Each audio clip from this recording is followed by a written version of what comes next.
सोचिए, जब दुनिया में पैसा नाम की कोई चीज नहीं थी, न नोट थे, न सिक्के, न बैंक थे और ना ही यूपीआई जैसे ऐप्स, फिर भी लोग एक दूसरे से चीजें लेते और देते थे।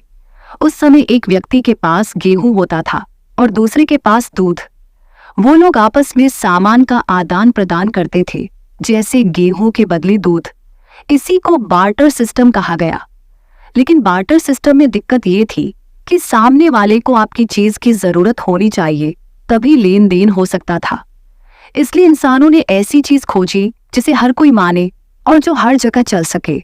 फिर शुरू हुआ पैसे का सफर। शुरुआत में नमक, चाय की पत्तियां, चमड़ा, गायें और अनाज जैसे सामान को पैसे की तरह इस्तेमाल किया जाता था।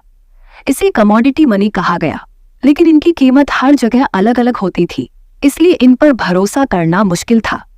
फिर करीब 2600 साल पहले लीडिया नाम की जगह पर राजा क्रोइसस ने सोने और चांदी के सिक्के चलवाए। भारत में मौर्य साम्राज्य के समय पंचचिह्नित सिक्के प्रचलन में आए, जिन पर राजा की मुहर होती थी। जैसे जैसे व्यापार बढ़ा, सिक्के भारी हो गए और इन्हें ले जाना मुश्किल हो गया। तब चीन में पहली बार कागजी नोटों की शुरुआत हुई। भारत में सबसे पहले ईस्ट इंडिया कंपनी ने 1770 में कागजी नोट जारी किए। फिर आया साल 1935, जब भारत में रिजर्व बैंक ऑफ इंडिया की स्थापना हुई। इसके बाद नोट छापने का अधिकार सिर्फ आरबीआई के पास रहा। 1949 में आरबीआई को पूरी तरह से सरकार के अधीन कर दिया गया। फिर समय बदला, तकनीक आगे बढ़ी और चेक, एटीएम, डेबिट कार्ड और क्रेडिट कार्ड जैसे साधन आए। इसके बाद आई डिजिटल क्रांति। आज एक क्लिक में लोग फोन पे, गूगल पे और पेटीएम जैसे ऐप्स से पैसे भेज सकते हैं।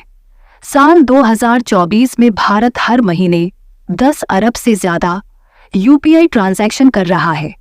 अब दुनिया जा रही है क्रिप्टो करेंसी की तरफ। साल 2009 में आई बिटकॉइन, जो एक ऐसी करेंसी है जिसे ना कोई सरकार छापती है, ना कोई बैंक कंट्रोल करता है। भारत भी अब डिजिटल रूपी पर काम कर रहा है, जिसे आरबीआई द्वारा कंट्रोल किया जाएगा। अगर कुछ मजेदार तथ्य देखें तो दुनिया का पहला बैंक इटली में 1472 में बना। भारत का पहला 1 रुपये का नोट 1917 में आया। बिटकॉइन की शुरुआत सतोशी नाकामोटो नाम के एक अनजान व्यक्ति या समूह ने की थी, जिसकी असल पहचान आज तक किसी को नहीं पता।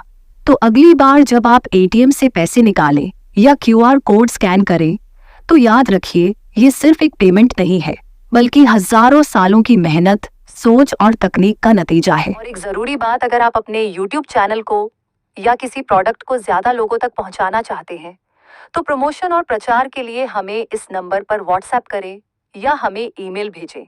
तो फिर देर किस बात की, अभी कांटेक्ट करें, अपने कस्टमर बढ़ाएं और ज्यादा पैसे कमाएं।